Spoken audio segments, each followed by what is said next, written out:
हरिः ओम श्री गुरुभ्यो नमः. These shlokas are recorded by separating the stanza word by word for easy learning. Please share your feedback in the comment. Kindly subscribe and share to others. Om Namo Bhagavate Vasudevaya. Om Namo Narayanaya. Sloka 6. The gods were filled with joy just by the killing of that demon in the form of an animal.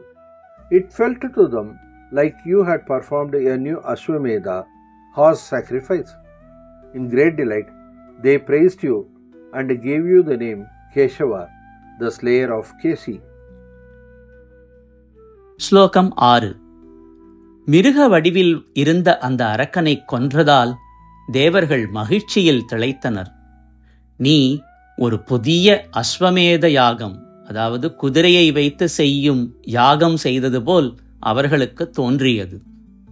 மிகுந்த மகிழ்ச்சியில் அவர்கள் உம்மை புகழ்ந்து கேசியை கொன்றதனால் கேசவன் என்ற பெயரை உமக்குச் சூட்டினர். മൃഗത്തിന്റെ രൂപത്തിലുള്ള ആ അസുരനെ താങ്കൾ സംഹരിച്ചതിലൂടെ ദേവന്മാർ അതീവ ആനന്ദത്തിൽ മുഴുകി. താങ്കൾ ഒരു അശ്വമേധ യാഗം നടത്തിയതുപോലെയായിരുന്നു അവരുടെ അനുഭവം.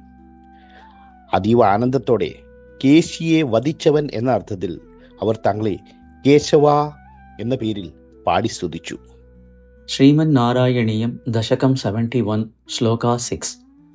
ആലംഭ മാത്രേണ പശോഹോ സുരാണാം ആലംഭ മാത്രേണ പശോഃ സുരാണാം ആലംഭ മാത്രേണ പശോഃ സുരാണാം ആലംഭ മാത്രേണ പശോഃ സുരാണാം പ്രസാദകേ നൂത്ന ഇവ അശ്വമേധേ പ്രസാദകേ നൂത്ന ഇവാശ്വമേധേ പ്രസാദകേ നൂത്ന ഇവാശ്വമേധേ പ്രസാദകേ നൂത്ന ഇവാശ്വമേധേ ആലംഭ മാത്രേണ പശോഃ സുരാണാം പ്രസാദകേ നൂത്ന ഇവാശ്വമേധേ ആലംഭ മാത്രേണ പശോഃ സുരാണാം പ്രസാദകേ നൂത്ന ഇവാശ്വമേധേ ആലംബ മാത്രേണ പശോഃ സുരാണാം പ്രസാദകേ നൂത്ന ഇവാശ്വമേധേ കൃതേ ത്വയാ ഹർഷവശാത് സുരേന്ദ്രഃ കൃതേ ത്വയാ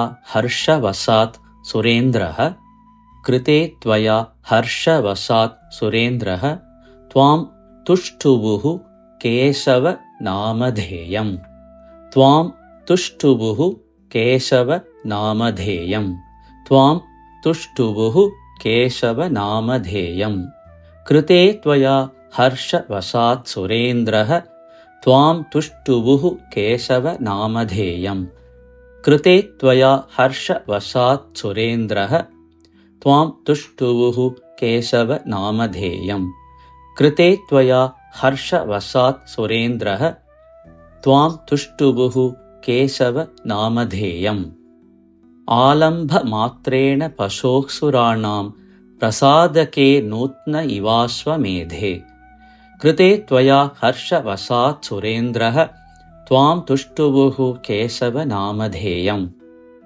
ആലംഭ മാത്രേണ പശോഃ സുരാണാം പ്രസാദേക നൂത്ന ഇവാശ്വമേധേ കൃതേ ത്വയാ ഹർഷവശാത് സുരേന്ദ്രഃ ത്വാം തുഷ്ടുവുഃ കേശവ നാമധേയം ആലംഭ മാത്രേണ പശോഃ സുരാണാം പ്രസാദകേ നൂത്ന ഇവാശ്വമേധേ കൃതേ ത്വയാ ഹർഷവശാത് സുരേന്ദ്രഃ ത്വാം തുഷ്ടുഃ കേശവ നാമധേയം ആലംഭ മാത്രേണ പശോഃ സുരാണാം പ്രസാദകേ നൂത്ന ഇവാശ്വമേധേ കൃതേ ത്വയാ ഹർഷവശാത് സുരേന്ദ്രഃ ത്വാം തുഷ്ടുവുഃ കേശവ നാമധേയം ആലംഭ മാത്രേണ പശോഃ സുരാണാം പ്രസാദകേ നൂത്ന ഇവാശ്വമേധേ കൃതേ